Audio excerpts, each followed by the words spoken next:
All right, how's everybody doing? All right, Hotep, we're live. Hey, this is Michael Imhotep, founder of the African History Network, host of the African History Network show. I'm a talk show host, researcher, lecturer, and writer. Today is Wednesday, June 6th. Wednesday, June 6th, 2018, and we are live. We're broadcasting on our Facebook fan page, The African History Network, The African History Network on Facebook.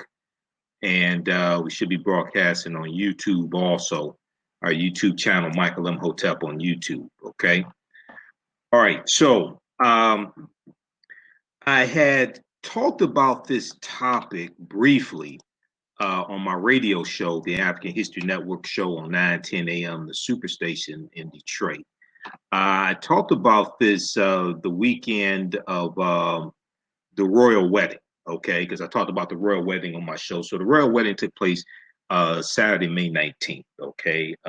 Meghan Markle marries Prince Harry, right? And I had talked about this briefly at a presentation I did in Baltimore, okay, during the Baltimore Natural Hair Care Expo. All right, I did a workshop dealing with great African women in history, the mothers of civilization, and the role of Black women in the film Black Panther. And I talked about this some briefly as well. Okay, but this is the first time I've done a real broadcast presentation about it. So today, I wanted to talk about is more Black biracial couples in TV commercials progress or an attack on Black men or African American men? So the reason why I started talking about this is one, I've been studying media for 26 years. Okay, I don't just study African history, African American history, culture, things like that. My degree is in business administration with a major in marketing.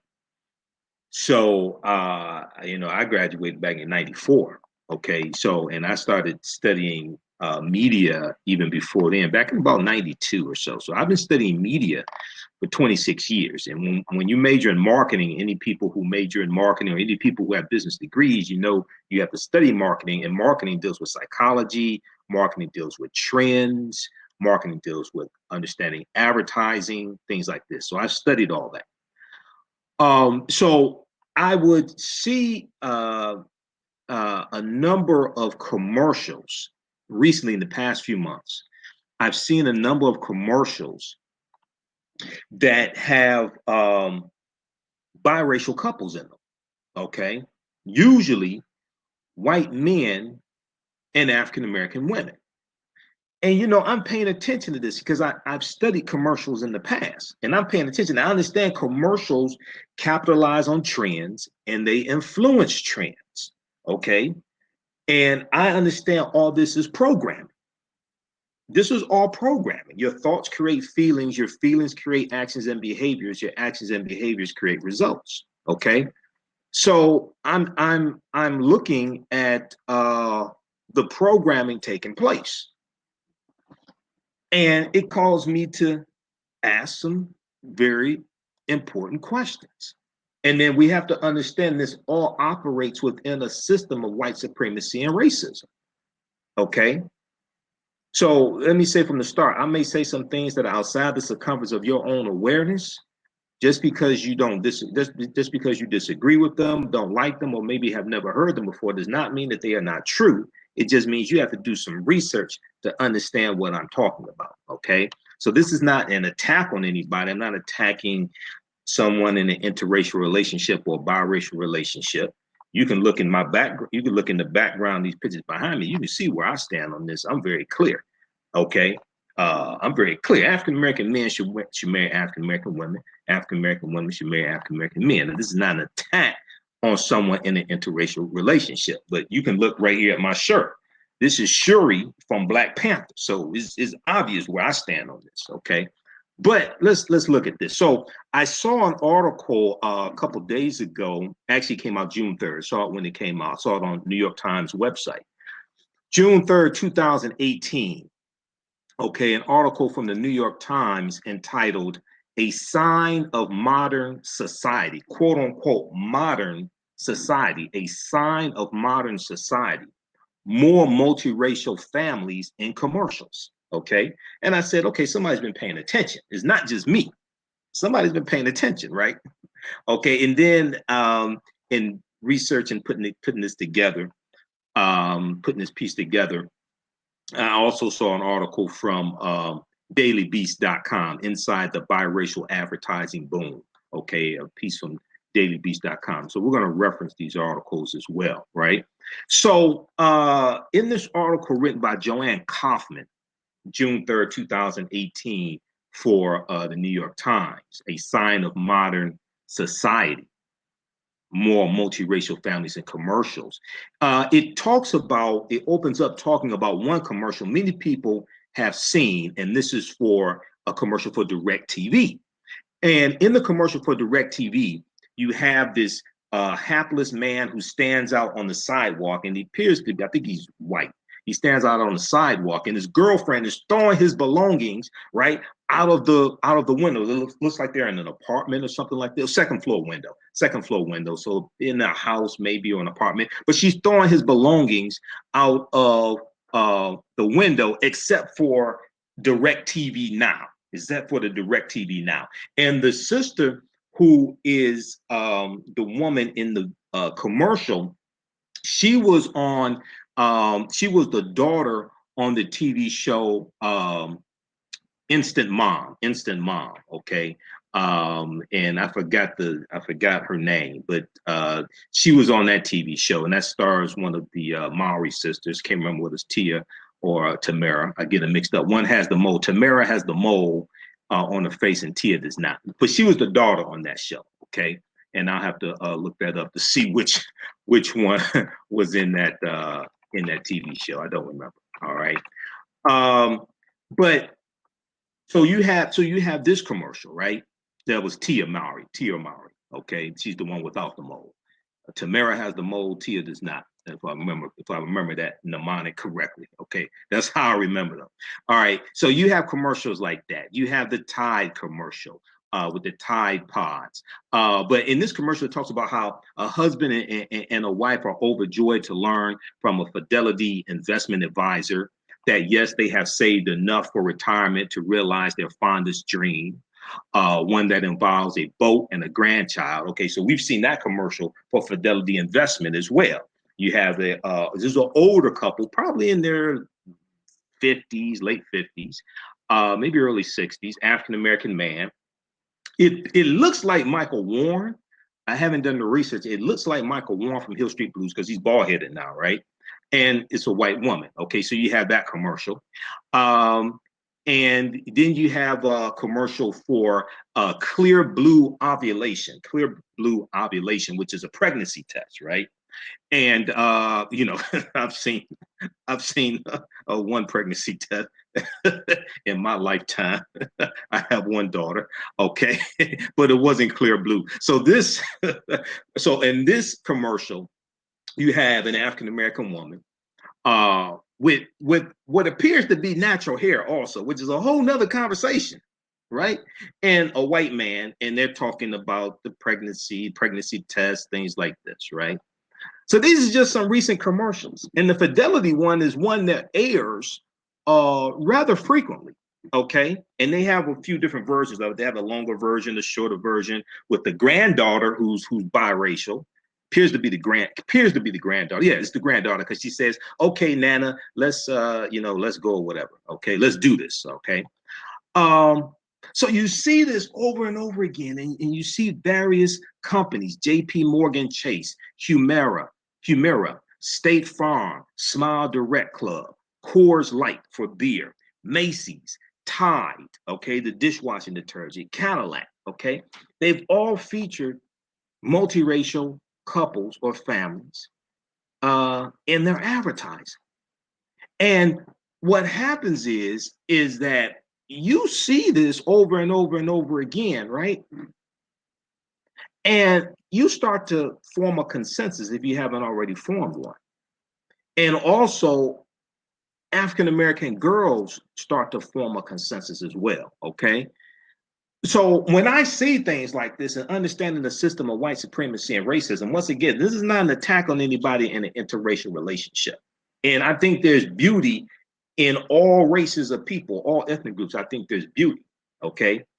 But when it comes to marrying somebody, that's something different because who you marry is a commitment to your people. Who you choose to marry is a commitment to your people.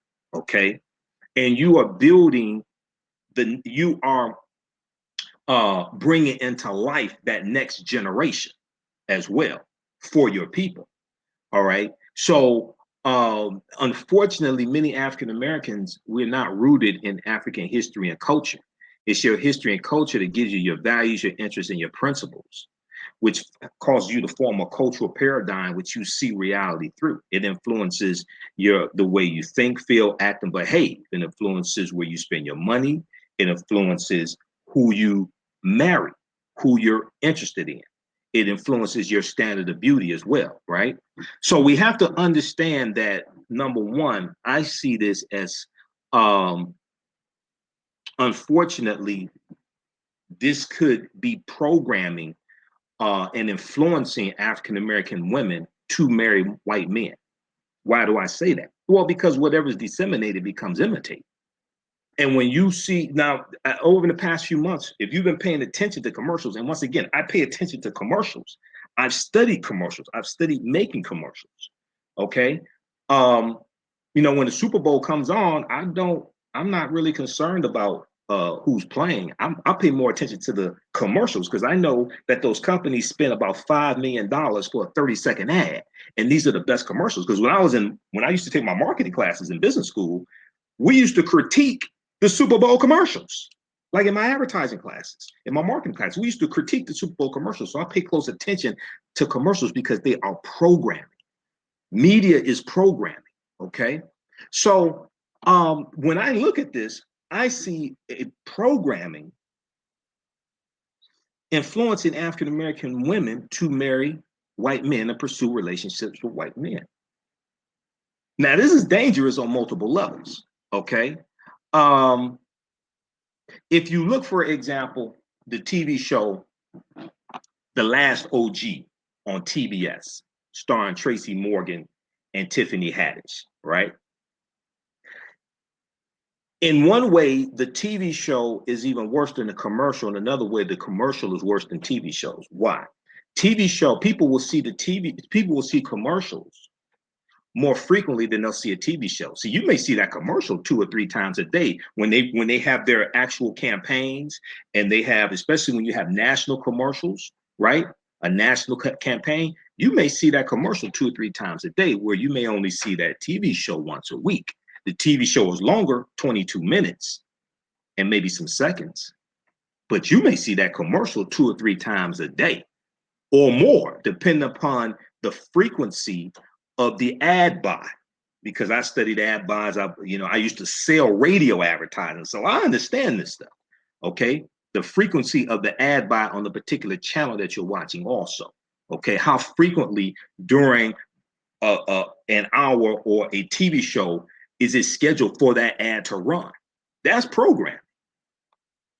Okay, so if we look at the TV show The Last OG, for instance, right?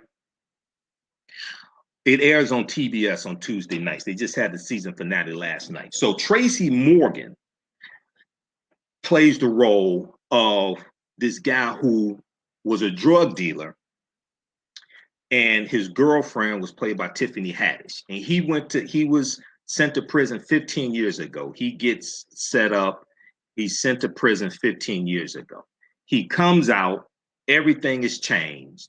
And his girlfriend, Shay, his girlfriend, is now married to a white man. She has twin children on the show. The boy and girl don't look a damn thing alike anybody, but it's TV. Okay, whatever. But they're Tracy Morgan's children that he did not know about when he went to prison. He comes out 15 years later. He finds out he has 2 children he didn't know anything about. But his wife is married to a white man, but she's not married to a poor white man. Okay, see, that's the other thing that you have to pay attention in these commercials, right? They're showing African American women like living their lives and being happy and living their dreams. They're not married to poor uneducated white men. No, they're married like professional white men. They're like living out in the suburbs somewhere, you know, with children and in nice houses and things like this. So this causes you subconsciously to start drawing conclusions and come to a consensus. So when you look at the show The Last OG, which is a terrible, when you look at, I look at TV shows as programming. It can either be good or bad. Oh, this show is horrible as far as programming African Americans. This show is horrible. I got to do a whole another broadcast then of breaking down that show. But it shows Shay as being a professional woman, being educated, being happy, living out in the suburbs, wherever they're living.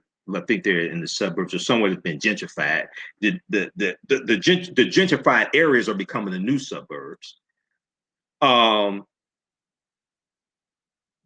not having money problems. The white man is raising her 2 children. So this brother gets locked up. He comes back, and this is the reality that he's seeing. Okay. And when you see a TV show like that, right, on Tuesday nights, then you see a programming of commercials showing this over and over and over again, and they're showing African American women being happy in a relationship or married to a white man, and they're showing different settings. They're showing different TV commercials. We see this for Tide. They're going on a vacation. We see this for Fidelity. Now, this infidelity, the interesting one with the fidelity is this a black man and a white woman. But there are many other commercials. We see the one with Clear Blue where they're expecting a baby or want to get pregnant. All right. So what this does is that this causes you to ask the question, well, if black women can be happy marrying white men and they can live these beautiful lives as we see displayed on television and in commercials, then why do they need black men?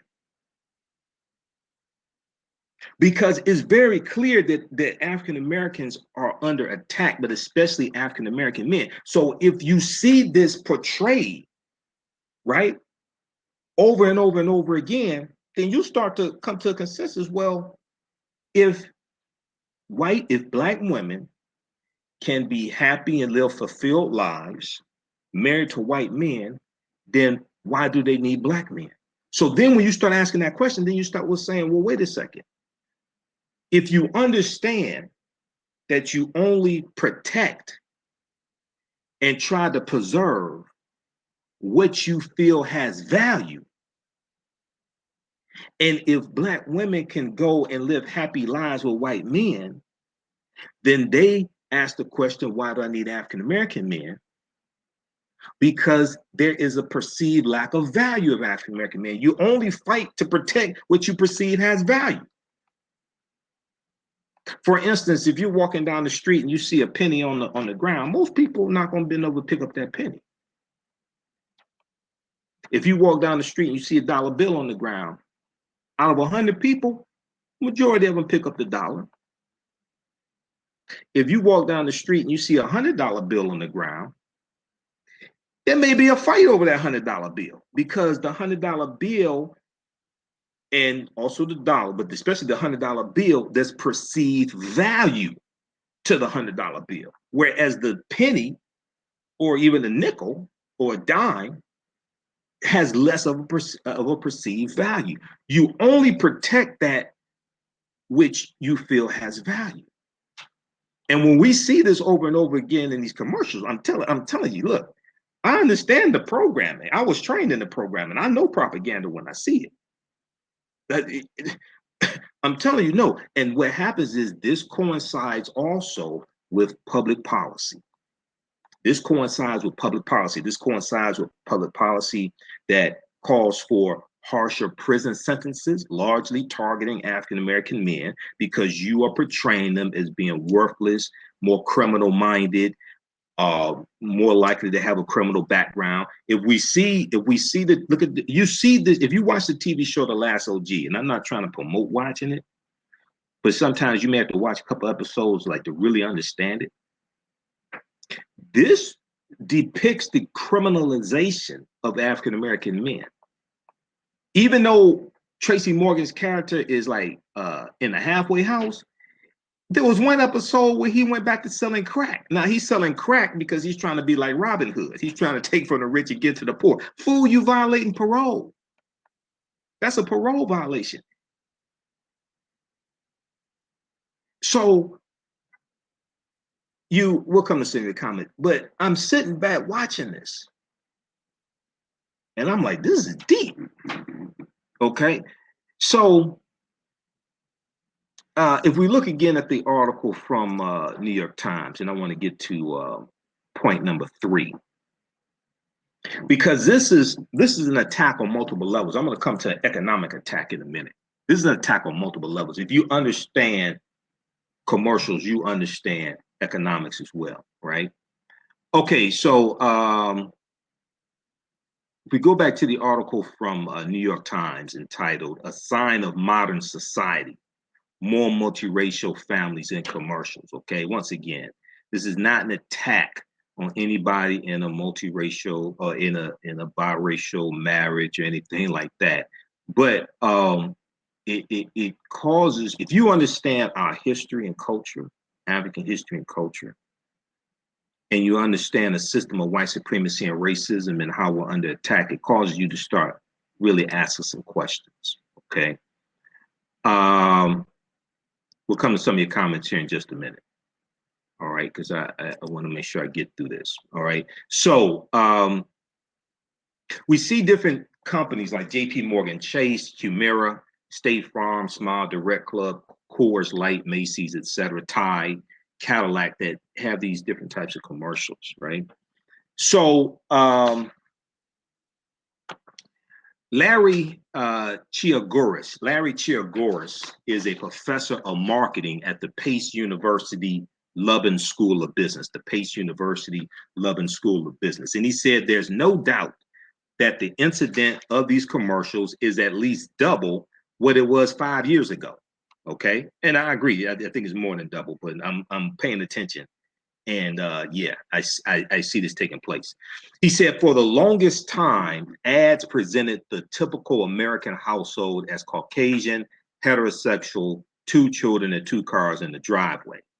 There's still a part of the world that's like that, but there's a large portion that is nothing like that.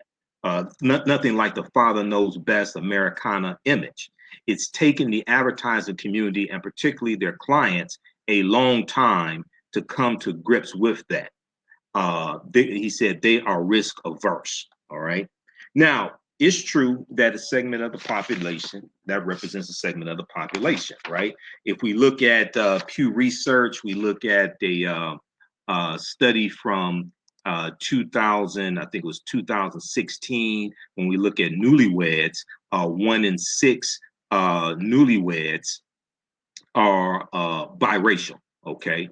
And that was 2015. In 2015, 1 in 6 newlyweds marriages were biracial, okay? So a married person who was a different race or ethnicity.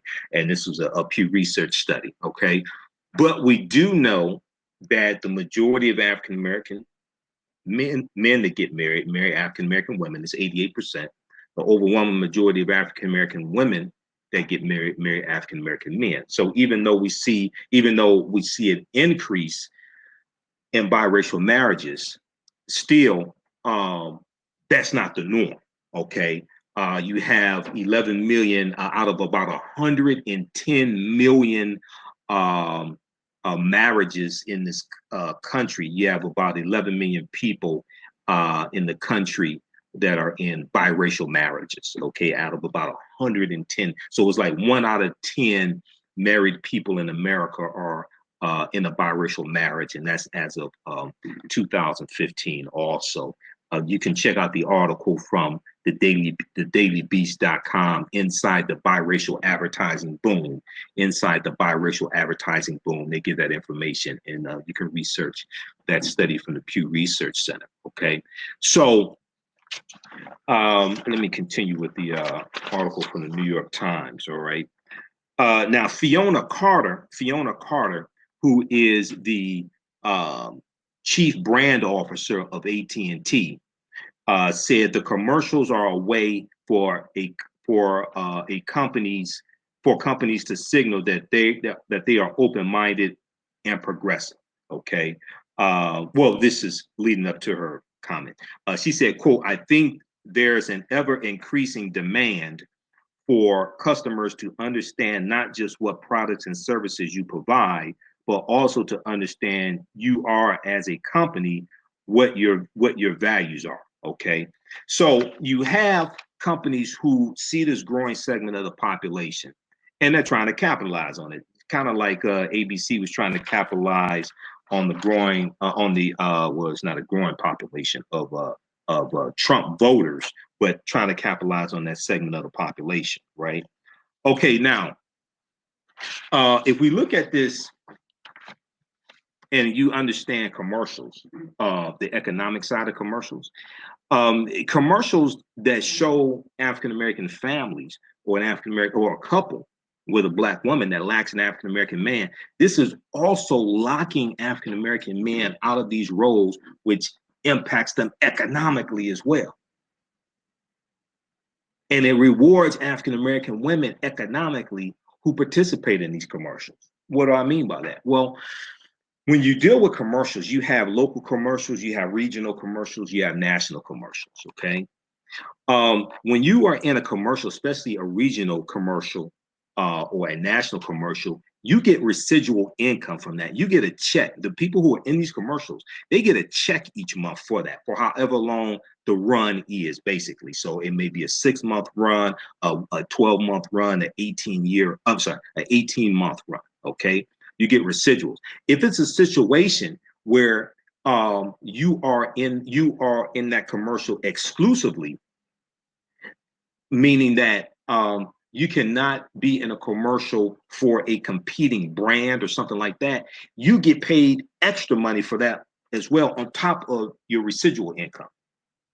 Okay, so when we see this proliferation of commercials with biracial couples, okay, and majority of them are not African-American men, this is also locking African-American men out of these economic opportunities as well. This is an attack on multiple levels, because African-American men are already marginalized in this, and African-American women as well. But the brunt of the attack of racism and white supremacy is against African-American men. Okay, why? Because if you understand that racism is a system of advantage and privilege distributed based upon race, the concept of racism evolved over a 300-year period of time, the 16th, 17th, and 18th centuries. And the concept of racism, the power structure of racism comes from the ideology of white supremacy. This is all designed to preserve genetic white survival on a planet that's less than 10% European. Go back and watch the broadcast that I did dealing with everyday racism in America, MSNBC special. I went deep into this and broke this down. Go back and watch that. That's on Facebook, our Facebook fan page, the African History Network, and on YouTube, our YouTube channel, Michael Imhotep on YouTube. Okay, so we see this on a programming level. Okay, programming behavior. We also see this on the economic level as well. All right.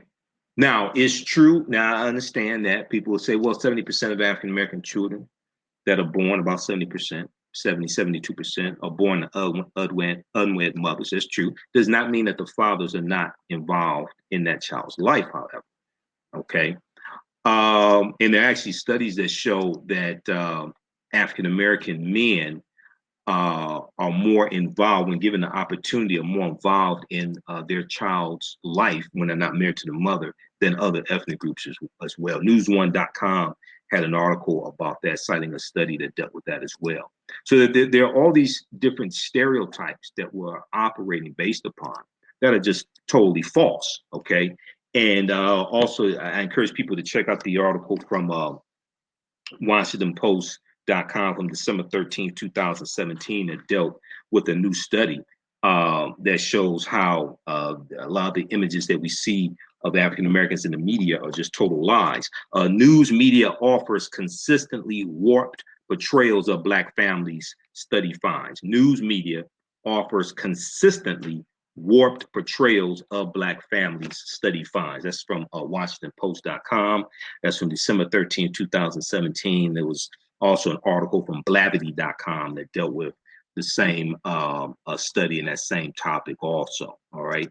So we see programming African American women to marry white men. We see this message sent. Okay, I'm not saying all African American women buy into this, but this is clearly a message being sent by these commercials. We see the TV show The Last OG, which really reinforces this also. Okay, we see that commercials. TV commercials that lack African American men, especially also in these family settings, right? When you show these biracial families, you're also locking African American men out of these economic opportunities, making money in these commercials. And you are tacitly, could be purposely, could be tacitly, covertly, rewarding African American women who go along with this, and most likely unknowingly, they may not understand this on this level. But African American women are being rewarded financially who go along with this program. And then the probably the biggest example of this programming took place May 19th in England. They call it the royal wedding. And here you have this biracial woman, because Meghan Markle does not identify as African American or Black. So she identifies as biracial, and I find that very interesting. But here you have her marrying Prince Harry, who comes from a family of colonizers. I mean, you really need to study go back and watch the video that I did dealing with the royal wedding and how Black people watched it and forgot about what Britain did to Africa and Caribbean nations. She married into a family of colonizers who have a history of stealing the land of African people around the world, oppressing them, enslaving them, extracting the mineral wealth.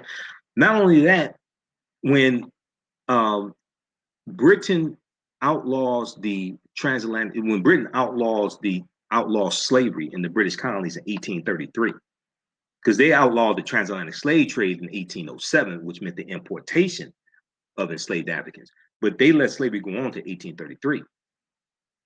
If you read the article from AtlantaBlackStar.com, Britain compensated 46,000 slave owners, but would not pay slavery reparations. Would not pay slavery reparations. David Cameron builds Jamaican prison instead. That's from September 30th, 2015. When you go research this, right? When Britain freed, it was about 800,000 enslaved Africans. They did not pay them reparations. They paid reparations to 46,000 slave owners. Not only that, they forced the newly freed Africans to work for an additional 4 years for 45 hours a week for free.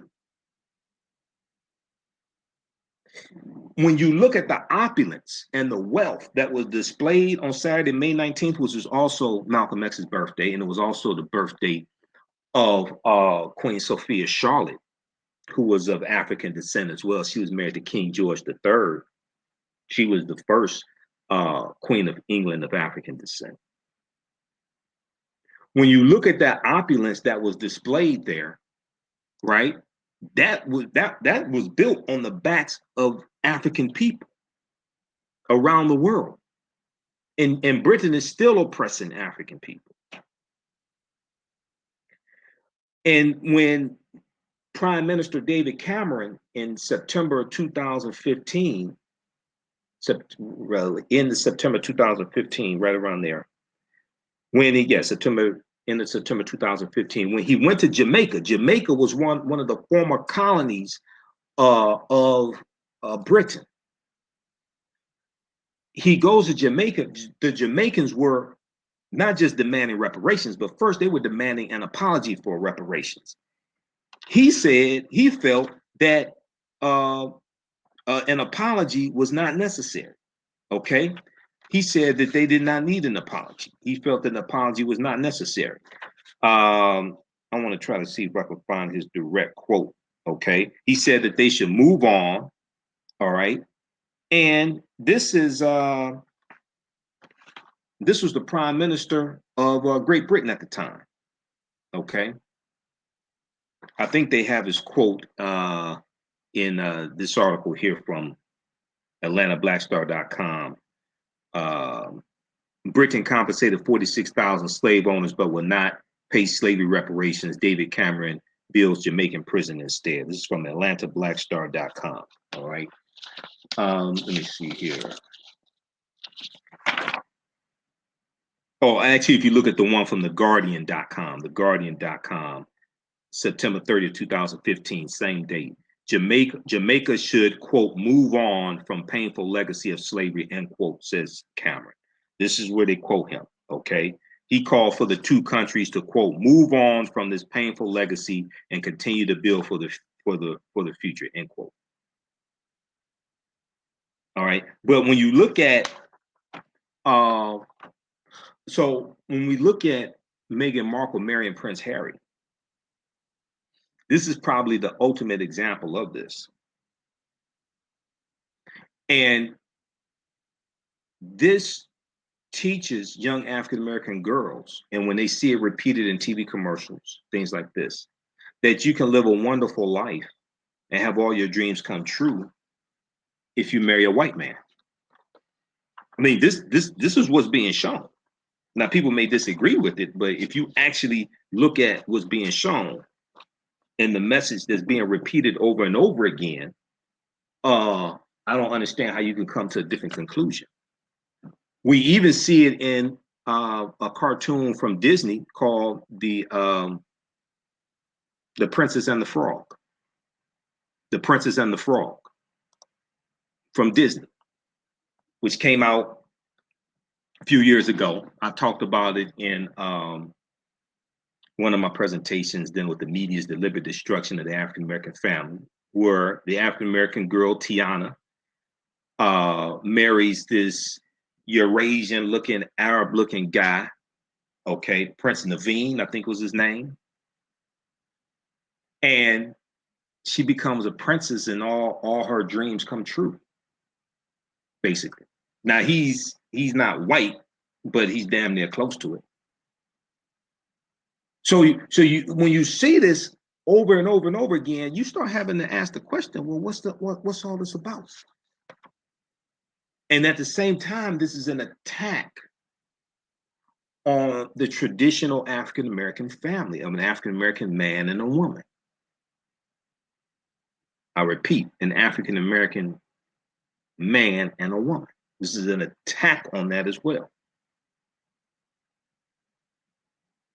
So let me look here at the, let me see if I got all of it. We'll come to some of your comments here in just a second here. I want to make sure I get all this stuff in. Okay. Now, we know there were some commercials that had African-American men in interracial relationships. They got some backlash. One of the earliest ones was the Cheerio commercials. Now, from the one for Fidelity, I don't know if Fidelity has gotten backlash. I haven't heard about that. The one for Cheerios, this was a few years ago, and that received some backlash. It was in 2013, and then also there was a sequel to the ad in 2014 during the Super Bowl.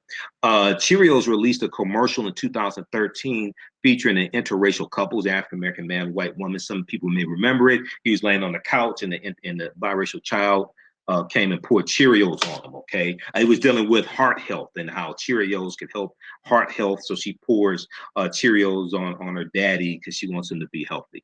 Now, this commercial received enough quote unquote racist vitriol online that the YouTube comment channel below the ad was closed. Okay. But there was also an outpouring of support, and Cheerios ran a sequel to the ad during the Super Bowl in 2014. All right. Now, Andrea Dequez,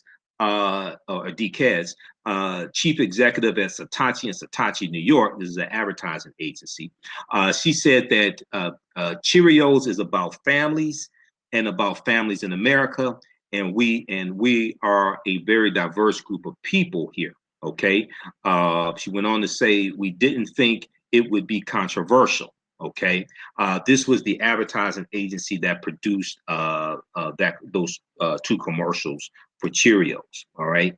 Now, Old Navy and State Farm have also dealt with racist commentary online after posting Twitter spots that showed interracial relationships also. Okay. So you can check out this article. We'll post it here on the thread of the broadcast here on Facebook and on YouTube. And let's go to some of the comments on YouTube. I want to get to this other article from dailybeast.com, which is pretty interesting as well. Inside the biracial advertising boom, inside the biracial advertising boom as well. They talk about some of these commercials also. But I've been sitting back looking at this, and I said, no, this is not a coincidence. I'm looking at this stuff. I'm like, this is not a coincidence. Okay. And then also I want to go to this article here from New York Times from about, I think this maybe about, was this 2015? Yeah. 1.5 million missing black men, 1.5 million missing black men. I've talked about this before on my radio shows. Okay. How's everybody doing? If you're just tuning in, hey, this is Michael Imhotep, host of the African History Network show. I'm a talk show host, researcher, lecturer, and writer. We're discussing a topic here that I've seen this in the media, and I said, no, we need to talk about this. Is more biracial couples in TV commercials progress or an attack on black men? Is more biracial couples in TV commercials progress or an attack on black men? Okay. There has been an increase in the number of TV commercials featuring biracial couples, largely white men and African American women. Many people say this is progress, but I ask the question, what are we progressing towards? What are we progressing towards? Progress does not always mean something good. Okay? It depends upon whose goal are you progressing towards. Progress does not always mean something good for at least for African Americans. It could be something good. It could be something negative, which is moving towards somebody else's goal and not something beneficial to us. Is this really an attack on African? And I said, I think this is really an attack on African American men on multiple levels. Okay, this is really an attack on African American men on multiple levels. All right. Okay. Also, hey, be sure to register for the online courses that I teach. If you like this type of information, we share at the African History Network. We have a 10-course bundle pack. They're all on demand. These are courses that I teach. We do PowerPoint presentations, etc. It includes ancient Kemet, the Moors, and the Ma'afa, understanding the transatlantic slave trade, what they didn't teach you in school. Ancient Kemet, the Moors, and the Ma'afa, understanding the transatlantic slave trade, what they did. Is a 14-hour, 7-session online course. It's all on demand. We deal with thousands of years of history. And then also you get African American resistance in the era of Donald Trump, voter suppression, reparations, and how elections have consequences. Great African women, the history of mothers of civilization. You get the online class I did dealing with the film Black Panther as well. So it's on sale now, $60, regularly $130. It's all on demand. As soon as you register, you can start watching, okay? So you can order, you can take advantage of that, order that also. You can also visit AfricanHistoryNetwork.com, AfricanHistoryNetwork.com, okay? And we have the information there as well.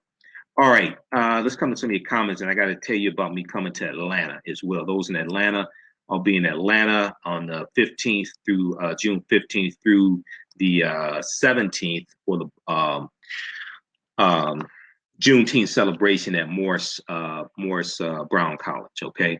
All right. So we've got Devin, we've got Trey.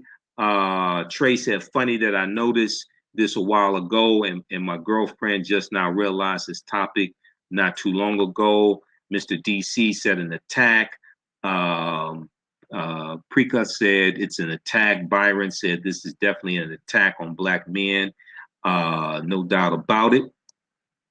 And the other thing is, oftentimes African American men can perceive an attack against them more quickly than African American women can. This is not an attack on African American women. Okay, don't start. Don't don't put your hand on your hip. I'm just saying. A lot of times, brothers can we can perceive an attack on us faster than others can, or African American women can. Okay, so Red High's product said those in power have always tried demasculization towards Black men. Yeah, this is a concerted effort to emasculate African American men. Even if you go back and look at the Indian Ocean slave trade, or what was also known as the Arab slave trade of African people, from about 650 AD up until the 19th century. They would oftentimes, with most of the boys, they would castrate. The Arabs would castrate most of the boys, but they would oftentimes, many times, they would also castrate the African American men as well. Shalonda said, basically, get rid of Black men, cause conflict and removal. Bam, white men are wonderful. This is the perception that is being fed. And once again, I'm not attacking anybody in a biracial relationship or interracial relationship. But we need to understand the messages that are being fed to us. What you do for yourself, your thoughts create feelings, your feelings create actions and behaviors, your actions and behaviors create results. We'll come to some of the comments on Facebook in just a minute here. Also, Ms. Vixen said, "I'm with you on that, Mr. Imhotep. We stayed with our kind." Kinetic Energy said, "Of course, we know these are attacks on Black men." Well, everybody doesn't know this. But for those who don't pay attention, make it very, very clear, there is no sense in Black men being as blatantly ignorant as they are. Okay. Let's see who else we have. Chocolate City Info. Yes, there is a part. Yes, there is a part of our demeanor to look at them, see that life is good. Okay. More women with I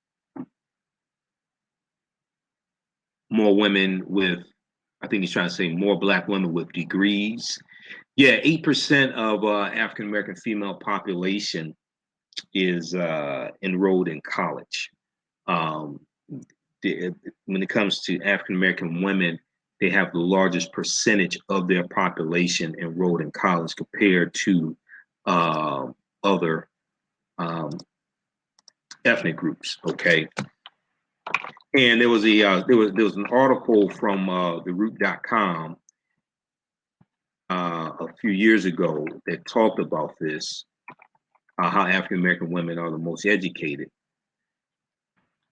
See if I can pull that up as well. It's from theroot.com. Okay. And I think Financial Juneteenth had an article about this also. Okay, we'll see if we can pull that up. But you can Google that from theroot.com as well. Dealt with Black women being the most educated. See if this comes up here. Black women now the most educated group in the U.S. All right. Now, when we say educated, this is problematic if they're not educated in their history and culture. We're talking about degrees. Both race and gender, a higher percentage of Black women, 9.7% are enrolled in college. Okay, yeah, 9.7% enrolled in college than any other. And I think it was the 8% maybe had to do with having college degrees. Okay, but you can check out You can check out this article here from theroot.com. Black women now the most educated group in the U.S. Okay, this is from June 5th, 2016, almost 2 years ago exactly.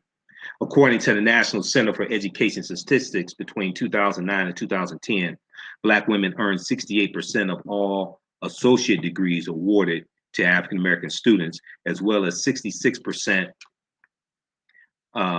As well as 66% of bachelor degrees, 71% of master degrees, and 65% of all doctorates awarded to African American students.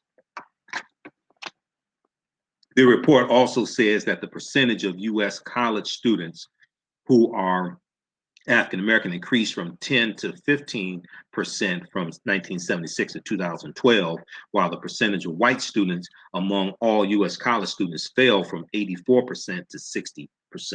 Okay. All right. So check out this article here. You can look at the studies also. We'll post this on our YouTube channel, those watching on YouTube, and on Facebook also. Our Facebook fan page, The African History Network. So be sure to follow us on YouTube at Michael Imhotep, Imhotep, and on Facebook, The African History Network. All right. I want to get some of your comments here on YouTube, then we'll go to Facebook. Boom Taboo says, stop watching TV. Let's see. Reggie said it's an attack on blacks, period. Dark Void said, I thought it's going to be stupid when I saw this commercial for it. Okay. All right. So let's go to some of your comments here on Facebook. So let's see. R. Ray on YouTube said they show more white men with black women, but what I see on the stories and at events, it's black men with white women. Well, now just because you see them with them does not mean they're married to them. If we look at Census Bureau statistic, 88% of African American men who get married marry African American women.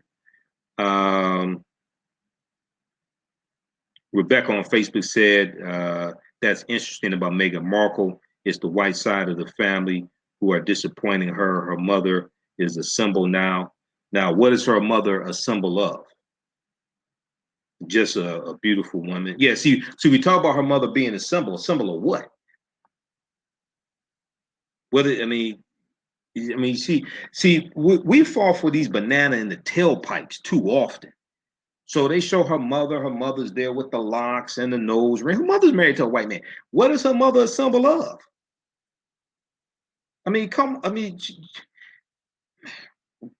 If you do not understand European white supremacy and racism, what it is and how it works, everything else that you think that you understand will totally confuse you. This is what Dr. Francis Cress Welsing and Nellie Fuller taught us.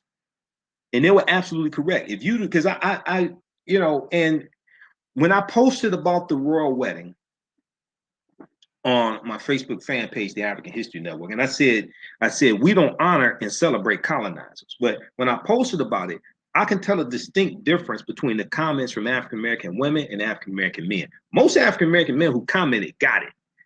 Majority of African American women who commented didn't get it. Why? Because many of our children, especially African American girls, have been indoctrinated with European fairy tales that talk about being a princess. Whether we talk about Cinderella and Snow White and Rapunzel, Beauty and the Beast, things like this. They're indoctrinated with that. So subconsciously, there's this desire, this fantasy about becoming a princess. Well, when you look at Cinderella, when you look at Snow White, when you look at, these fairy tales these are European fairy tales. We need to study the history of these fairy tales. This is coming from Europe. These are coming from European countries, right?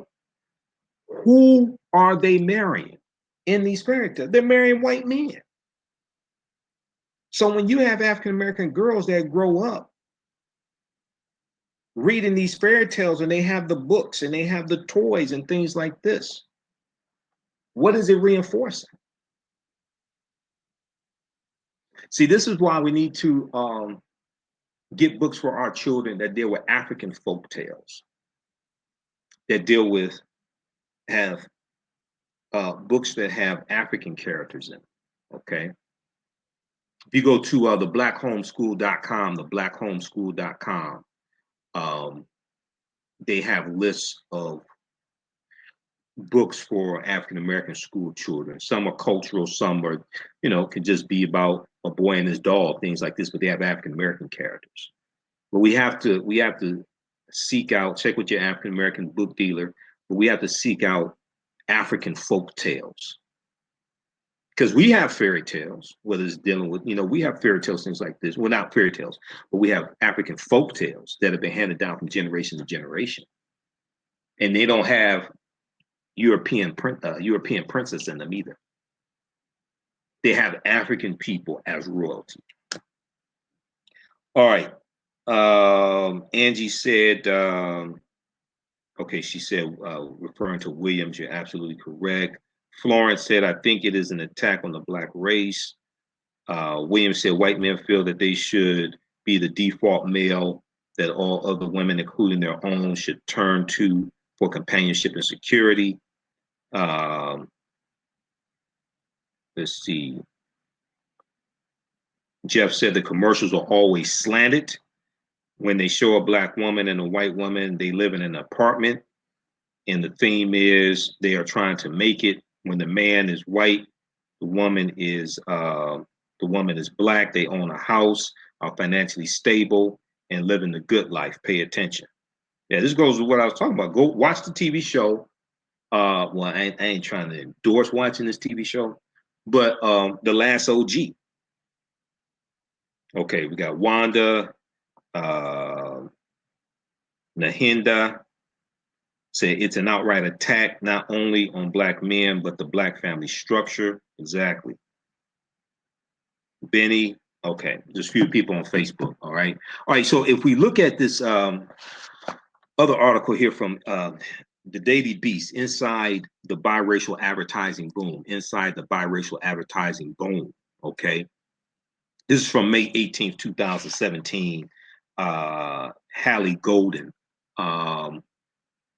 Let me see, where is that article? Right here. Okay. And they talk about some of the same things. They talk about a 2016 report by pregnancy and parenting website Baby Center and market research company YouGov that found 80% of the sum of the some 2,000 parents surveyed were pleased to see diverse families in ads, and 72% of them said, quote, a brand that shares their values is an important factor in their purchasing decisions. They talk some about the Tide ad. Let's see, Mark Jones. Mark Jones is president and creative director of Jones Advertising, whose clients include Microsoft, said that the reasoning behind these companies featuring this type of diversity is likely twofold. Okay. He said that they may be trying to show there's more progress, that they are more progressive, while also projecting inclusivity, so they can potentially speak to a broader array of customers. Okay, so yes, they have segmented the market, but here's the thing: African American organizations and African Americans in general, we need to send messages to these advertisers, whether it's social media, whether it's emails, whether it's in meetings, and say we want to see representations of African American families with African American men and women. Okay, because TV commercials help to reflect trends, and things like this, but they also influence them as well. Okay, so this is extremely important, and marriage needs to be promoted more in the African American community. And even though I'm not married, You know, I want to be trying to work on it. We'll see. But I'm all for marriage. You know, we just have to marry the right men. Have to marry the right women. Women have to marry the right man. Okay. Um, Now, in 2015, 1 in 6 newlyweds married a person who was a different race or ethnicity, according to a Pew Research Center report. And so this, you have more biracial marriages now than basically any time in history. And 11 million people in the country were in biracial marriages. It's basically 1 out of 10 marriages are biracial now, biracial as of 2015. Okay. All right, you can check this out. They talk about some of the other commercials there as well. I've already talked about them. Okay. Now, this article from the New York Times, this is a big article when it came out back in 2015, April 20th, 2015. 1.5 million black men missing, 1.5 million black men missing. Okay. And the reason why this is important is because the birth rates of African American boy children and girl children, the birth rates of African American male and females are basically identical at birth. But by age 18, you have this disparity. Okay. And some of this has to do with incarceration. Some of this has to do with violence directed towards African American men also. Okay. But for every 100 African American women not in jail, there are only 83 African American men. The remaining men, 1.5 million of them, are in a sense missing. Okay. Now, this is as of 2015, April 20th, 2015.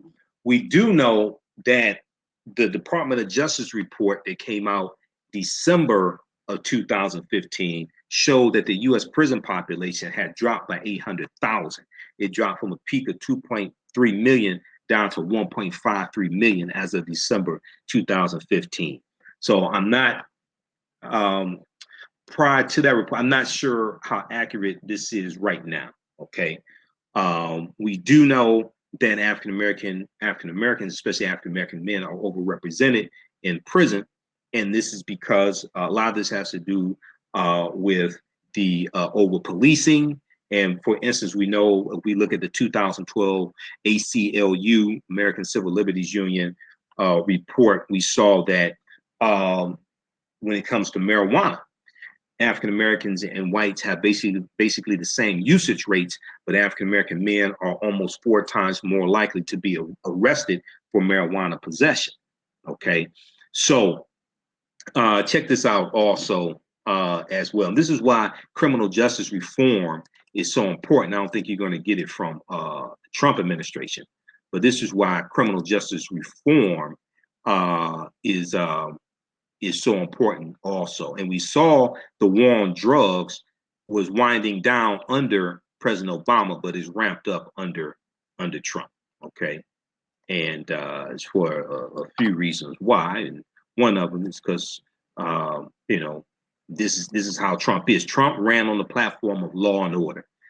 Law and order basically means protect white people and lock up African Americans. This is what law and order is. Okay. Unfortunately, too many African Americans did not see this coming. If we look at the article, see, this is why the media is so important. Okay. What you read, see, and hear influences the way you think, feel, act, and behave. And what you do for yourself, what you do to yourself, and what you allow other people to do to you and get away with is based upon what you think about yourself. What you think about yourself is based upon what you have been taught about yourself. What you have been taught about yourself is based upon everything you've read, heard, and seen about yourself. Okay. All right. And once again, be sure to register for the online courses that I teach. They're all on demand. We have a bundle pack, 10 in a bundle pack on sale, $60, regularly $130. You can watch from around the world. It includes ancient Kemet, the Moors, and the Ma'afa, understanding the transatlantic slave trade, what they didn't teach you in school. That is a 14-hour, 7-session online course that I've taught. We deal with thousands of years of history. And then also we deal with, there's also a lot of bonus content as well. And then some of the other courses included are great African women, the history of the mothers of civilization.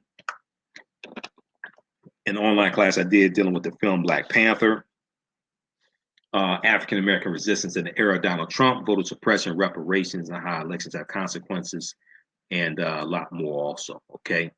All right. So if we look at this article from Washington Post, December 13, 2017, news media offers consistently warped portrayals of Black families, study finds. Okay. We see how these negative stereotypes influence policies. Okay. And it talks about how major media outlets routinely present a distorted picture of Black families, portraying them as dependent and dysfunctional, while white families are more likely to be depicted as sources of stability, according to the report released by Color Change,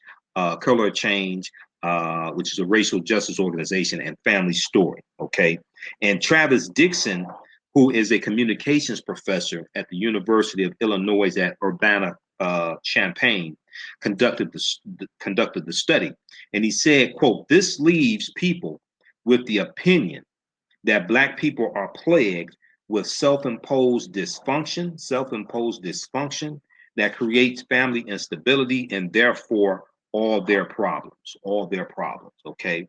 And then what this does is when you have these distorted images of African Americans, African American families, and African American men, what this then does is conforms to census. Then you see the programming of commercials of Black women with white men, and they're happy, living in nice homes, living out in the suburbs, things like this, right? This then reinforces these negative stereotypes that are false in the first place.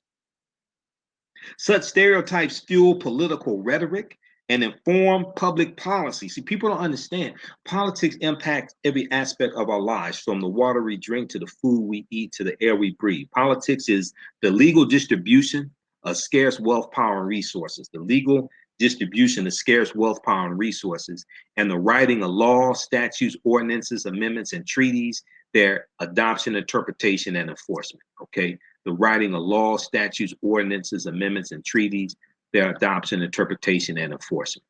All right. So a lot of people don't make the connection. See, a lot of people say, well, if you just turn off the TV, it won't bother you. You don't understand the program. Everybody's not going to turn off the TV. And it's not just African Americans that are programmed by these images. Okay. So back a few months ago, I covered the story. And we did it on our radio show, the African History Network show. Also, it was put it on YouTube as well. Okay, this dealt with a story coming out of I forgot which city this was. I have to pull up the story. But you had about 60. No, let's not do that story. It was another one. You had um, politician somewhere in the South, and he talked about why marijuana should not be made legal. Okay. He talked about why marijuana should not be made legal. It was in Kansas. Rawstory.com. I had to go through uh, my bookmarked articles to pull this up because I had thousands of articles bookmarked. January 8th, 2018. Rawstory.com. Kansas Republican lawmaker says Black people can't handle marijuana because of their genetics. This is a real story. This is not satire, okay? This is not something made up. No, this actually happened. They have the video in here of this, all right? Now, this is understanding how this how these stereotypes negatively impact public policy. This is what the study from Color Change and Family Story is saying, that's talked about in the Washington Post article. All right. So a Kansas State, the mic is going in and out. Can you all hear me on YouTube? On Facebook, the mic is going. Okay, sound fading. Just a minute. Okay. Just a second here. Can y'all hear me now?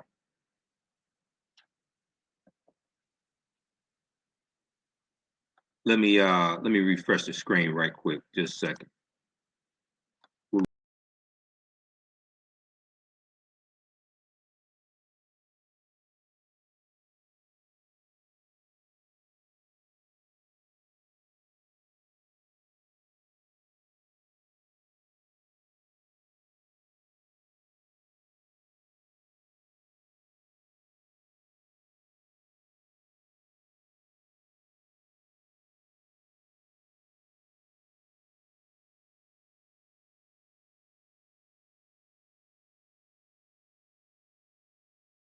Through Crowdcast, through YouTube and Facebook. Okay. So can you hear me now? All right. So let's continue. Okay. Hopefully it cleared up. Okay. All right. So if we look at this article here from rawstory.com, right? A Kansas state Republican lawmaker resurrected a Jim Crow myth that African Americans are genetically predisposed to handle marijuana more poorly than other races during a speech over the weekend. Now, this took place back January 2018, okay? His name is Representative Steve Alford, Republican from Kansas, okay? And he told an all-white crowd that marijuana was criminalized during the Prohibition era in the 1930s, primarily because of Black marijuana use.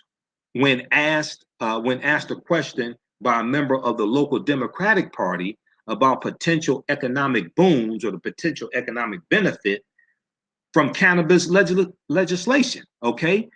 Representative Steve Alford said, quote, when you really need, he said, what you really need to do is go back in the 30s, 1930s, when they outlawed all types of drugs in Kansas and across the United States. He asked, what was the reason why they did that? One of the reasons why, I hate to say it, was that African Americans, they were basically users, and they basically responded the worst off to those drugs just because of their character makeup, their genetics, and that, end quote. So this is operating based upon a stereotype that was being pushed back during the 1930s by people like Harry J. Anslinger. And Harry J. Anslinger was the chairman of the National Narcotics Commission. Okay, he was he was the chairman of the National Narcotics Commission. Okay, and he said that white women crave black men sexually when they were high on marijuana, and he pushed for the prohibition of marijuana. And this led to, in 1937, to the marijuana prohibition tax, because he lied in his testimony in front of Congress. Okay, they talk about it. They talk about it here in this article from rawstory.com. There are other articles that deal with this as well, like the one from timeline.com, how a racist hate monger masterminded America's war on drugs.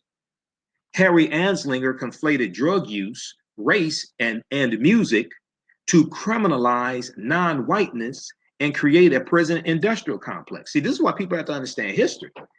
Because when we have these arguments, when you have these discussions like on radio shows, things like this, talking about whether marijuana should be made legal or not, most people don't talk about why marijuana was made illegal in the first place. Because marijuana was grown as a crop. I mean, in some colonies, when you had the British colonies before they became states, some colonies, it was mandated that they grow cannabis as a crop. As long as white people were using cannabis, it was all right. But in the early 1900s, when you have Mexicans coming into this country and there was a disdain and hatred towards Mexicans, just like some of it is now under Donald Trump, the term marijuana, which is a Spanish term, was used in place of cannabis, used to reframe how people thought about it. And then you had a lot of jazz singers using marijuana. You had Um, Harry J. Anslinger said marijuana was largely used by Negroes and Filipinos and Mexicans, jazz singers, things like this. So the way it was looked at because of who was using it changed. As long as white people were using marijuana, it was all right.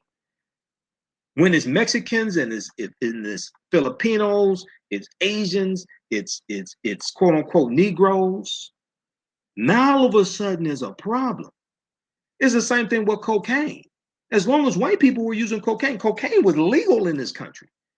But then when you have African American dock workers, DOCK, the dock workers in the South, African American men, and they're using cocaine, now there's a problem. Now the question is being asked, what's going to happen when these white men are high on cocaine? Are they going to try to rape white women? New York Times had a big article, February 8th, 1914, talking about how Negro cocaine fiends had now turned to sniffing. I mean, so how because of prohibition, Negroes started using cocaine. Okay, Negro cocaine fiends now turn to. I'll pull up the actual article because I had to go back into the archives of the New York Times and pull up this article. Okay. Um, that's how I got the subscription to the New York Times, digital subscription. I was up late doing research one night and came across this video at AtlantaBlackStar.com. And then they were talking about the war on drugs. And then they had this headline of this article from the New York Times 114 years ago. Okay. So then trying to gain access to this article, I had to get a digital subscription to the New York Times to be able to go in their archives and read this article from February 8th, 1914, 104 years ago. Negro cocaine fiends are a new Southern menace. Negro cocaine fiends are a new Southern menace. Murder and insanity increasing among lower class blacks because they have taken to sniffing, quote unquote, sniffing, since deprived of whiskey by prohibition. So this is talking about a fear of what is going to happen when these black men are high on cocaine. They were actually asking the question, do police now have to carry a 38 caliber handgun to kill? I'm sorry, do police now have to carry a 45 caliber handgun to kill a Negro because a 38 is not powerful enough to kill a Negro high on cocaine? This is actual history. These are debates that they're having. Okay. Now, this article came out exactly 1 year before the movie The Birth of a Nation came out, which was February 8th, 1915, which rejuvenated the Ku Klux Klan. And the movie depicted black men raping white women in the movie The Birth of a Nation from D.W. Griffith. Now, these were white men in blackface, right?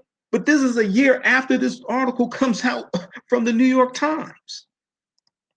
We'll post a link to this article here from the New York Times, February 8th, 1914. This is history. Okay? And that was programming. That was programming people. I'm telling you, I've been studying media for 26 years. Okay?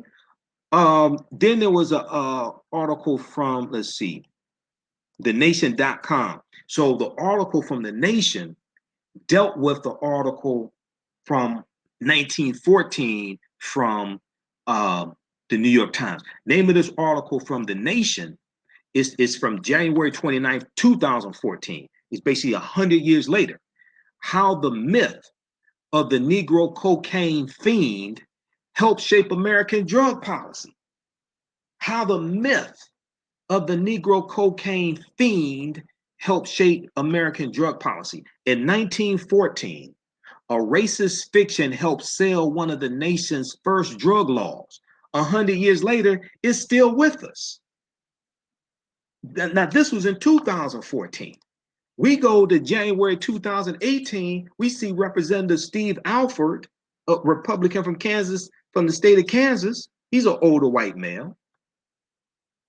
I'm not attacking older white men. I'm just stating facts. He's an older white male. He still holds on to this myth. which was used to make marijuana illegal.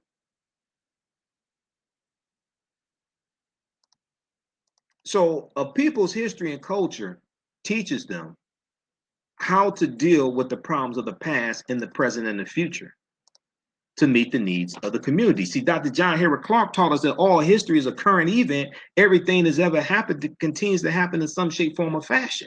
And if you don't understand history, as the Isley brothers said, everybody plays the fool.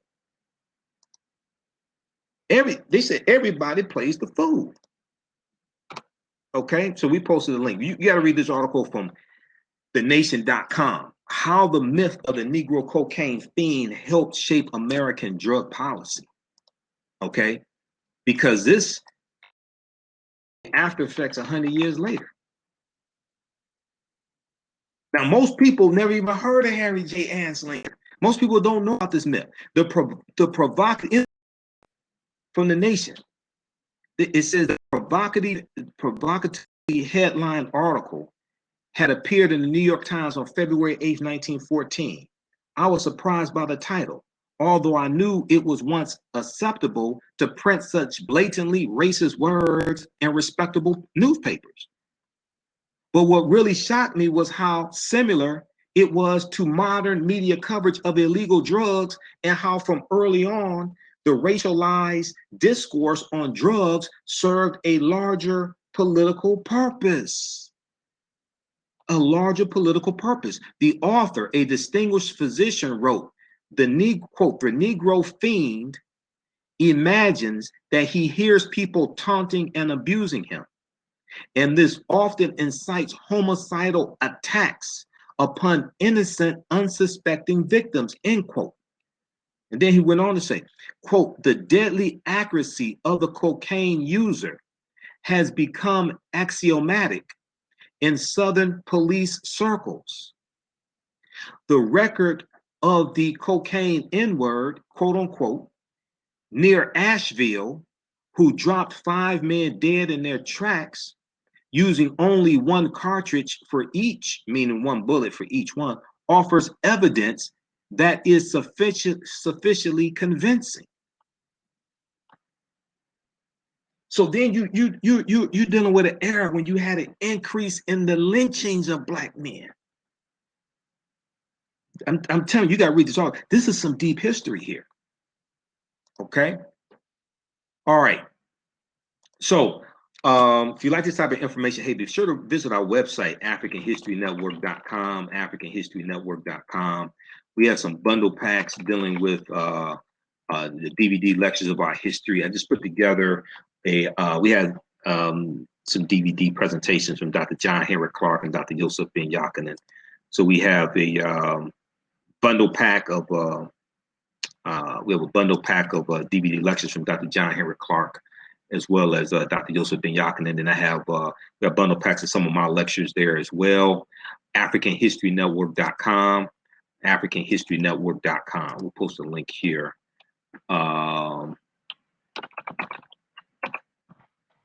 We'll post a link here on Facebook and on YouTube also. Okay. All right.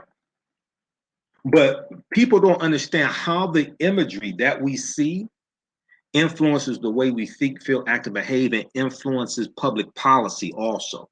This is extremely important. Okay, it influences public policy as well. All right. Okay. And let me post this here. We'll come to some more of your comments here. Also, register for, be sure to sign up for our email newsletter. Text the word Kemet, K-E-M-E-T, the 22828 to sign up for our email newsletter. Text the word Kemet, K-E-M-E-T, the 22828 to sign up for our email newsletter also. Okay. We'll post this here. All right. So if we go back to the article from Washington Post, news media offers consistently warped portrayals of Black families, study finds. All right. And when we're trying to get laws changed and things like this, right, we have to deal with the facts and the evidence. We can't go in talking about feelings and emotions. We have to. This is why the studies are so important, because you have to deal with the evidence.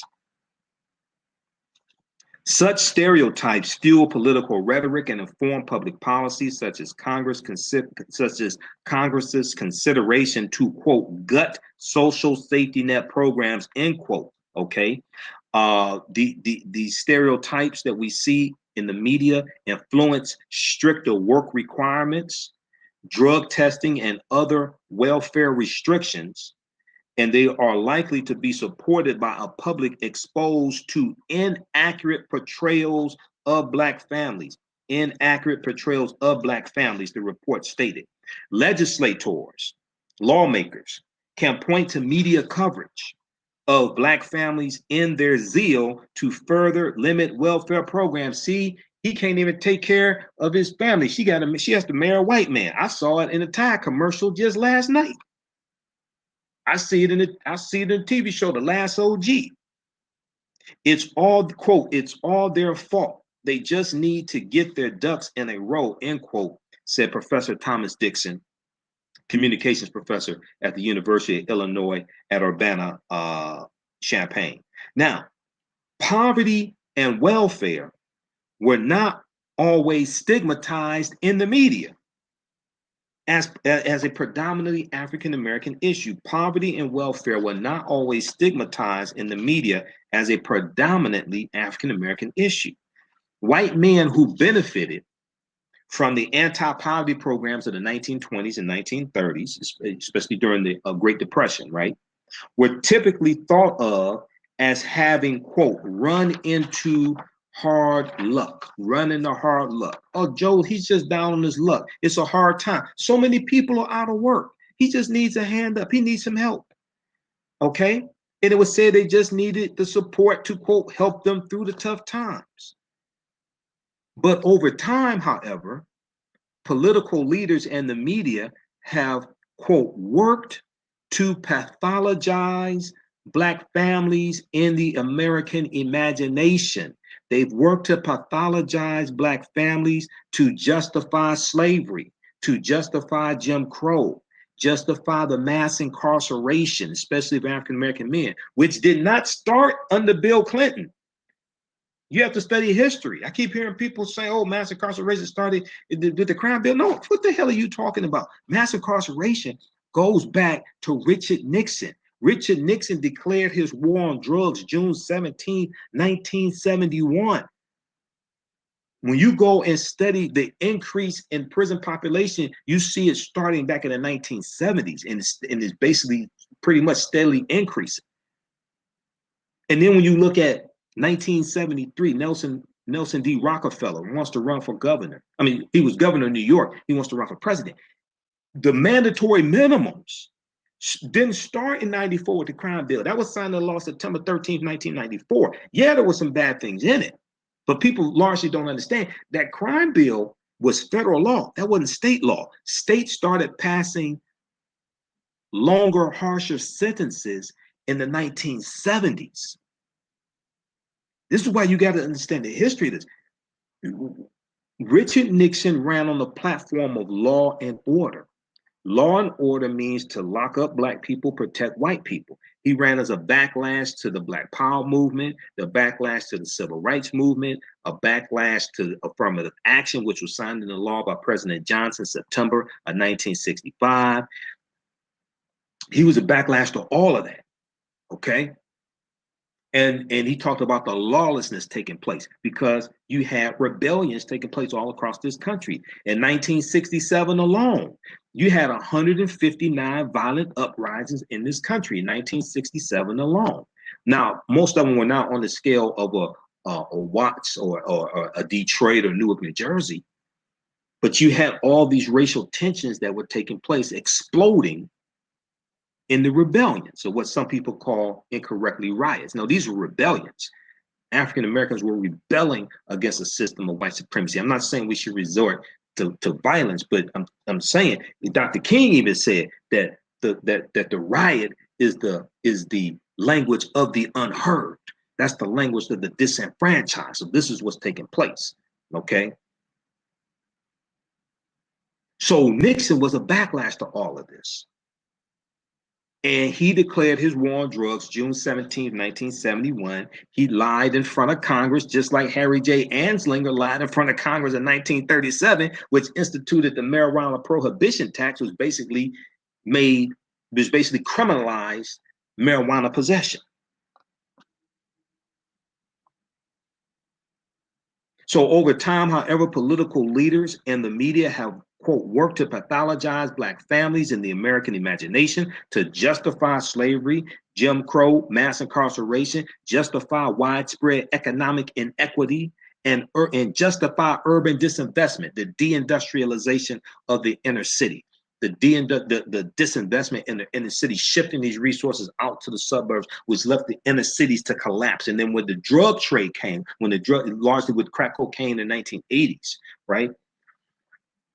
The illegal drug industry is going to help fill the void of the lack of jobs that was caused by the deindustrialization of the inner city. At the same time, you're going to have the U.S. Interstate Highway Acts of 1952 and 56 that drive 41,000 miles of U.S. interstate highway all across the country. And they run through somewhere around 1,600 African-American communities, and they wipe out a lot of the businesses we had. So when people talk about the civil rights movement, and they talk about African Americans, they didn't want to shop at their own stores and things like that. No, that's not true. What you have is you had an eradication of a lot of our businesses. Now, it is true that when the Civil Rights Act of '64 takes place, you're going to have African Americans who are spending more dollars with white-owned businesses. But the reason why is not largely because they wanted to be white. First of all, we were fighting for first-class citizenship, number one. Number two, in many cases, there were less of our businesses to spend money with because the highways are coming through, wiping out a lot of our businesses, wiping out a lot of our homes. We saw this take place right here in Detroit. 1964, I-375 and I-75 came through, and they came through Black Bottom and Paradise Valley. And Paradise Valley was the business district and the entertainment district. And they wiped out about 300 or more businesses, African-American owned businesses in that area to make way for this expressway. And we saw this take place across the country. So a lot of people don't talk about during the civil rights movement, don't really understand the relationship and see that we were fighting for first-class citizenship and fighting for our rights. And at the same time, our businesses and communities were being attacked because of the U.S. Interstate Highway Acts of 52 and 56, which were public policy, number one. Number two, they were lobbied for by the auto industry. I live in Detroit, the Motor City. We used to be the Motor City, home of the auto industry, right? Ford Motor Company started in Highland Park, Michigan. Highland Park is an enclave inside of Detroit. The auto industry coming out of World War II, when they got rich off of government contracts, General Motors, Ford, Chrysler, they got rich off of government contracts because they were making military equipment. They were making B-24 Liberator bombers and making Jeeps and things like this. Okay? Then they're going to lobby for the U.S. Interstate Highway Act that's then going to basically destroy the inner cities. Okay, so that's a whole nother conversation. You have to understand that history from World War I, from 1914 to 1918, to the Great Depression, to the World War II, which ends in 45 and brings the U.S. out of the Great Depression, and then the baby boomer generation basically starting in 46, and these men coming back home, and now their families are growing. Now they need homes. And then you're going to have the GI Bill of 1944. You have the Fair Housing Act of about 1947.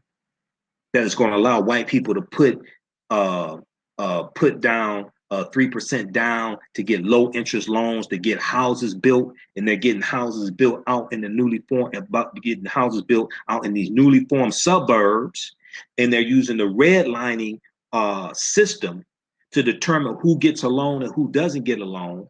And the redlining system was created by the Homeowners Loan Corporation, which was created in 1933, which all comes out of the New Deal, the GI Bill, Minimum Wage Act of 35, Social Security Administration of 35, Homeowners Loan Corporation of 1933, the Federal Housing Administration 1934. All that comes out of the New Deal, President Roosevelt.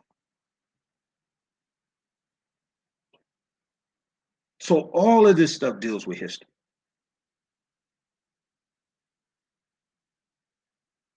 So check out this article also from WashingtonPost.com. News media offers consistently warped portrayals of Black families, study finds. Okay, and then you got to read How White Folks Got So Rich: The Untold Story of American White Supremacy. This is the second edition. I have the first, second, and third edition. This is the second edition. This is from the Nation of Islam Research Group. How White Folks Got So Rich: The Untold Story of American White Supremacy. They go through and break and really break all this history down. Okay, all right. Let's go to some more of your comments here. Yeah, welfare and food stamps, that was originally for white people. Okay, including the social security. That wasn't normal. That wasn't originally for African Americans. Many of us couldn't even qualify for it, because when you study the history of this, they discriminated against not necessarily race, but discriminated against in some ways discriminated against race. But also when it came to like the Social Security Administration, they discriminated against occupation, but we were locked into certain occupations based upon race. So if you worked in agriculture, if you were a farmer, if you were a domestic, if you were a maid, a butler, a washerwoman, something like that, usually you couldn't even get Social Security. Well, these were positions we were largely locked into after slavery ends in 1865. All right. Okay. So we got love. We got the kinetic energy, citadel. We need to tell our story of how we are going to be rich. Chocolate City info. Okay. How's everybody doing? All right.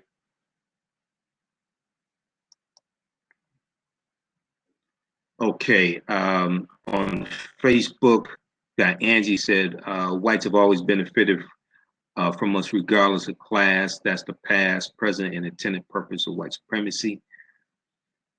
Brandon said, this why natives are done as a people in the future.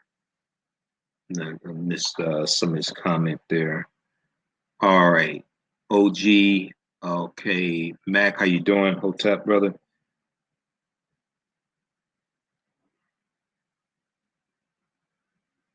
Um, Umbaya Laurie said, why do black men constantly uh, put down and denigrate black women with impunity from the black community? Because we're all suffering, we're all going through a 12-step recovery process, recovering from the side effects of white supremacy and racism. And because of white supremacy, um, we are operating based upon a European standard of beauty. Okay, so this is why reclaiming African history and culture is so important. It gives you your foundation, it gives you your values, your interests, and your principles. So they will operate based upon a African uh, form, an African standard of beauty, as opposed to a European standard of beauty. Okay, this is what this comes out of. And once again, uh, who you marry is a reflection of your values, your interests, and your principles, which comes out of a cultural paradigm. It could be yours or somebody else's. Okay. Who's a troll on Facebook? Who is the troll? You have to let me know.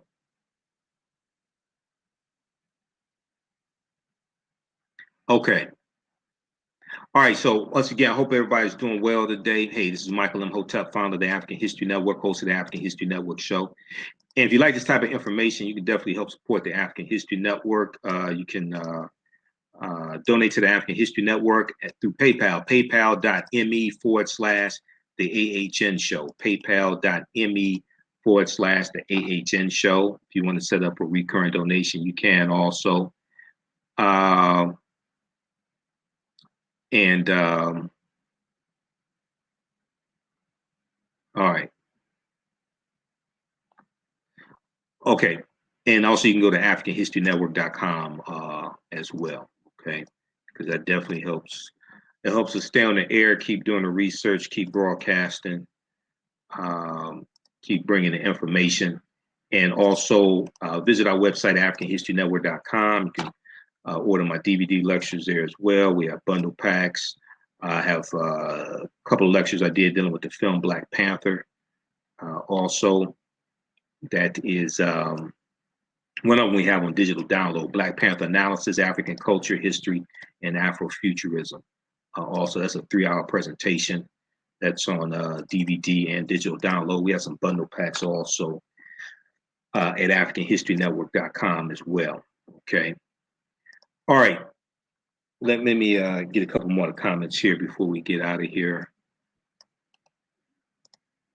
Let's look at YouTube. Let's look at comments here on YouTube.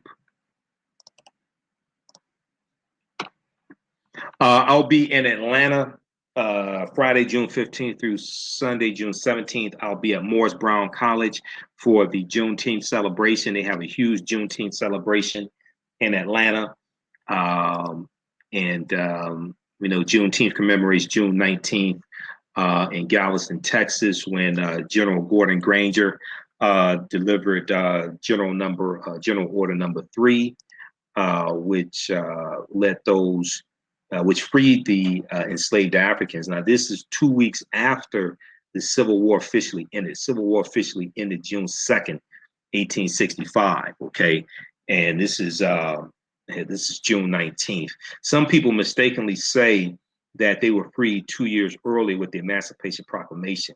Emancipation Proclamation of June 1st, 1863 did not free the enslaved Africans. This is part of the problem. No, as the Union troops go through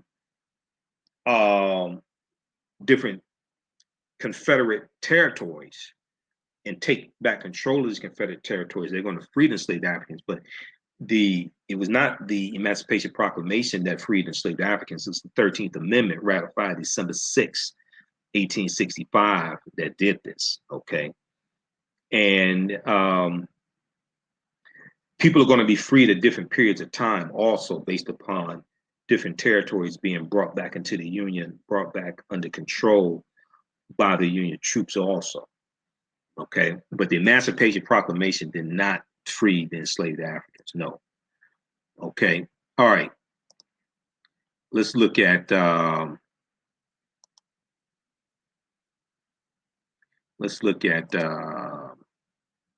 of your comments here on YouTube. And also be sure to register for the online courses I teach. They're all on demand. We have them in the bundle pack, and we have them greatly discounted because it's regularly $130. It's on sale $60. It includes ancient Kemet, the Moors, and the Ma'afa, understanding the transatlantic slave trade, what they didn't teach you in school. We deal with thousands of years of history. We deal with the African presence in this country going back at least 51,700 years ago. Also, let's do a PowerPoint presentation. We have video clips, but that's a 14-hour, 7-session online course. All these courses are on demand right now. And there's a lot of bonus content, also hours of bonus content. Also, you get Great African Women in History, the Mothers of Civilization. You get African American resistance in the era of Donald Trump, voter suppression, reparations, and how elections have consequences. You get the online class I did dealing with the film Black Panther. So it's a bundle pack. It's on sale, $60, regularly $130. We just posted the link here once again, and it's right on the homepage at AfricanHistoryNetwork.com as well. Okay. All right. So on Facebook, Chocolate City said, let's see. This is Chocolate City Info. Okay, Free Thinkers said, okay, she's responding. Chocolate City Info, got to scroll back, see what they're saying. They're having a conversation. Free Thinker said, Chocolate City, I'm not sure if you're understanding my interpretation, but a smart man can play a fool, but a fool cannot play a smart man. Yes, that's an old saying. Okay, we got Mr. Brand said, spit that truth, brother. Sleepy CC said, black men bash black women because we are an easy target to abuse. Black women have been exposed to positive images of white men, but we rarely attack black men for their skin color and their hair texture. Maybe not their hair texture, but they do skin color basically in choices because we're dealing with colorism also, which comes out of white supremacy as well. Okay. Um,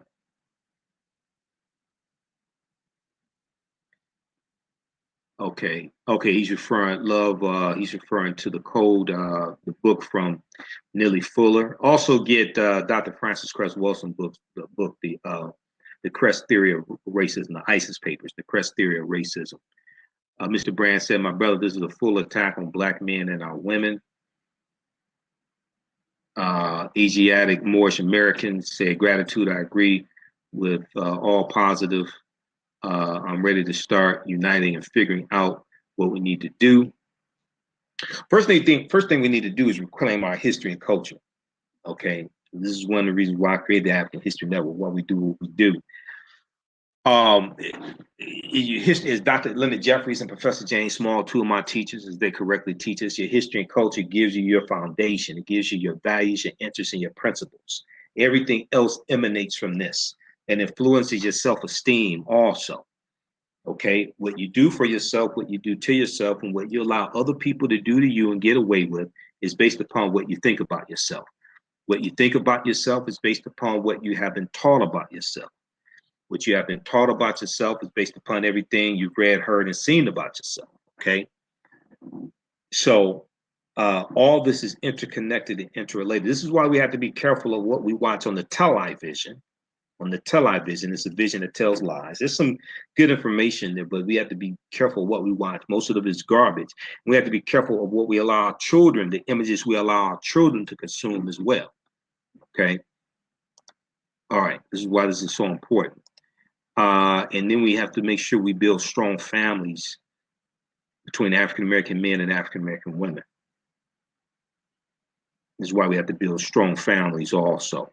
Okay, because the African American family continues to be under attack. It did not just start with these commercials.